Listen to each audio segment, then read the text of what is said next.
नमस्कार दोस्तों, कैसे हैं आप सभी। दोस्तों आज फिर एक नई कहानी लेके आई हूँ। कहानी पसंद आए तो प्लीज़ चैनल को सब्सक्राइब करें, वीडियो को लाइक शेयर करें, कमेंट करें और बताएं कमेंट में आपको कहानी कैसी लगी। तो चलिए कहानी शुरू करती हूँ। एक समय की बात है, एक राजा रानी निसंतान थे।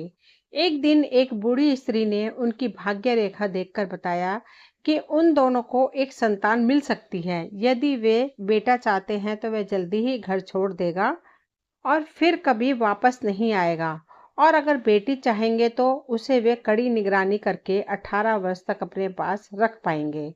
राजयुगल ने पुत्री पाने के लिए प्रार्थना शुरू कर दी और नियत समय पर वे एक बेटी के माता पिता बन गए।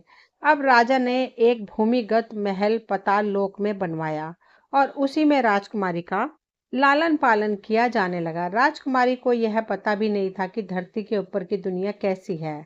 18 वर्ष की होने पर राजकुमारी की जिज्ञासाएं बढ़ने लगी।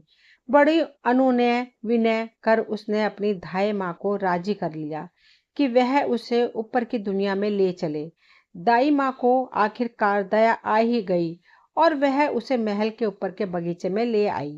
राजकुमारी ने पहली बार सूरज, आकाश, चहकती चिड़िया, उड़ते परिंदे देखे। वह अभी इस नए जादुई से लगते संसार को अचरज से देख ही रही थी कि एक बहुत बड़ी चिड़िया आकाश में उड़ती हुई आई और राजकुमारी को अपने पंजों में जकड़कर उड़ा ले गई। उड़ते उड़ते चिड़िया एक गांव में पहुंची। एक खपरेल की छत पर राजकुमारी को छोड़कर वह उड़ गई। एक किसान और उसका बेटा खेतों में काम कर रहे थे।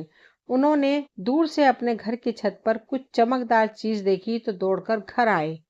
सीढ़ी लगाकर छत पे पहुंचे तो वहां एक लड़की को हीरो का मुकुट पहने हुए पाया। उस किसान की अपनी 5 बेटियां भी थीं, जो घर में पली गायों की देखभाल करती थीं। राजकुमारी भी घर में ले आई गई और उन ग्वालिन बालाओं के साथ उनकी बहनों की तरह ही रहने लगी। वही काम भी सीखने लगी। राजकुमारी के मुकुट का एक हीरा हर महीने बेच दिया जाता और पूरा परिवार इस धन से महीने भर आनंद से रहता था। धीरे धीरे मुकुट के सारे हीरे खत्म हो गए। अब एक दिन राजकुमारी ने किसान की पत्नी से कहा, माँ, मैं आप लोगों के ऊपर बोझ बनकर नहीं रहना चाहती। आप यहाँ की रानी के पास जाइए और उनसे कुछ कशीदाकारी का काम मांग कर ले आइए। मैं ये कला जानती हूँ। किसान की पत्नी ने पहले तो बहुत ना नुक्कर की, परंतु फिर रानी के पास काम मांगने पहुंच गई। जब किसान की पत्नी ने काम मांगा तब रानी ने कहा, तुम्हारी बेटियां तो ग्वालिन हैं, भला वे राशि कपड़ों में कशीदा कैसे कर पाएंगी। परंतु जब किसान की पत्नी ने बहुत निवेदन याचना की तो बड़े बेमन से रानी ने कुछ तारकशी के धागे, सुइयां और एक रुमाल उसे कशीदा करने के लिए दे दिया। जब किसान की बीवी कढ़ाई किया हुआ रुमाल लेकर राजमहल पहुंची तो अब उस पर बनी कशीदाकारी को देखकर रानी हैरान रह गई। उसने काम का मूल्य सोने के 2 सिक्के दे दिए और एक चादर कढ़ाई करने के लिए भी दे दी। इस बार का काम देखकर तो रानी बहुत प्रभावित हुई और 3 सिक्के दिए। साथ ही अपनी एक पुरानी पोशाक भी सजावट के लिए दी। राजकुमारी ने कशीदा करके जब उस पुरानी पोशाक को वापस भेजा तो वह राज दरबार में पहनने योग्य राजसी पोशाक में बदल चुकी थी। तुम्हारी बेटी ने ऐसी कला भला कहाँ से सीखी है? रानी का प्रश्न था। मेरी बेटी अपने खाली समय में मंदिर में जाकर बैठती है, वहां की पुजारी ने उसे यह सब काम सिखाया है। किसान की पत्नी बोली, तुम कहती हो तो मान लेती हूँ, लेकिन विश्वास नहीं हो रहा है। खैर, अब मेरे बेटे के विवाह के सभी कपड़ों पर कशीदाकारी का काम वही करेगी। ऐसा कहकर रानी ने उसे ढेरों काम पकड़ा दिया। जब राजकुमार ने, जिसका विवाह होने को था, यह सुना कि उसके कपड़ों पर एक ग्वालिन सजावट कर रही है तो उसकी उत्सुकता बढ़ी। वह उसे देखने, उससे मिलने के लिए गांव में उसके घर जा पहुंचा। वह वहां ऐसे समय पहुंचा जब ग्वालिन कुमारी कशीदा करने में व्यस्त थी। राजकुमार का दिल उस लड़की पे आ गया और वह अक्सर उसे देखने के लिए वहां जाने लगा। एक दिन अचानक राजकुमार ने उस बाला का हाथ पकड़ लिया।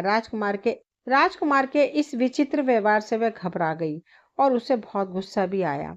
लड़की के हाथ में उस समय कशीदाकारी की सुई थी। वह अपना काम करने में व्यस्त थी। सुई राजकुमार की छाती में कुछ ऐसे घुसी कि सीधा उसके दिल तक पहुंच गई और राजकुमार संज्ञा शून्य होकर गिर पड़ा। युवती को पकड़कर राज दरबार में लाया गया।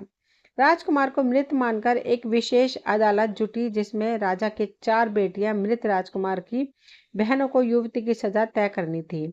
सबसे बड़ी बेटी ने उसे मौत की सजा सुनाई, दूसरी ने आजीवन कारावास की, तीसरी ने अपराधी को कम उम्र के कारण 20 वर्ष का कारावास दिया। सबसे छोटी राजकुमारी, जो बुद्धिमान होने के साथ साथ दयालु और समझदार भी थी, उसका कहना था कि राजकुमार ने अपनी मृत्यु स्वयं ही बुलाई थी और ग्वालिन युवती का इरादा भी हत्या करने का नहीं था। इसलिए उसने राजकुमार के शरीर के साथ युवती को 8 वर्ष का एकांतवास देने की सिफारिश की।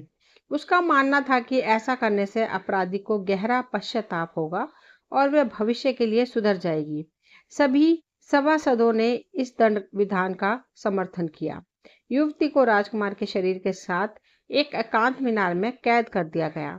सबसे छोटी राजकुमारी ने उस समय लड़की के कान में धीरे से कह दिया, घबराना मत, मैं हमेशा तुम्हारे साथ हूँ। छोटी राजकुमारी ने अपना वादा निभाया, उसके खाने पीने का प्रबंध अच्छी तरह करवाती रही। धीरे धीरे 3 वर्ष कट गए। युवती रोज राजकुमार के निर्जीव शरीर को देखती और अपनी असावधानी और क्रोध पर दुखी होती रहती। एक दिन अचानक उस मीनार पर वही बड़े पंखों वाली चिड़िया आकर बैठ गई, जिसने बंदी राजकुमारी को पिता के बगीचे में से उठा लिया था। युवती ने बड़ी आशा से उसे देखा, पहचाना और उससे कहा, ओ प्यारे पक्षी, मुझे फिर वैसे ही यहाँ से उठा ले चलो, जैसे पिता के बगीचे से उठाया था। लेकिन इस प्रार्थना का कोई असर नहीं पड़ा। पक्षी ने मीनार में घोंसला बनाया और उसमें 10 अंडे दे दिए। समय आने पर अंडों में से चूजे निकल आए। चिड़िया दिन भर दाना चुग्गा ला लाकर चूजों को खिलाती और बंदी युवती रोज पक्षी से अपनी बात कहने के लिए छत पर आती। जिस मीनार में युवती को एकांतवास की सजा दी गई थी, वह राजमहल के पास ही थी। एक दिन राजा की बेटियों ने बंदनी को बड़ी चिड़िया से बातें करते सुन लिया। इस बात की सूचना राजा के पास पहुंचा दी गई। राजा ने तत्काल आज्ञा दी कि पक्षी का घोंसला तुरंत वहां से हटाया जाए। पहरेदारों ने अपनी लंबी बर्छियों से घोंसले को तुरंत ही हटा दिया। चिड़िया की चूजे जब घोंसले के साथ मीनार से जमीन पर गिरे तो जमीन पर गिरते ही मर गए।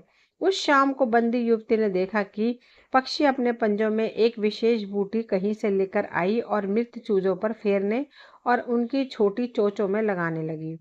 थोड़ी देर में बच्चे जीवित होकर चहचहाने लगे। आज युवती ने पक्षी से कहा, ओ प्यारे पक्षी, यह बूटी मुझे भी दे दो।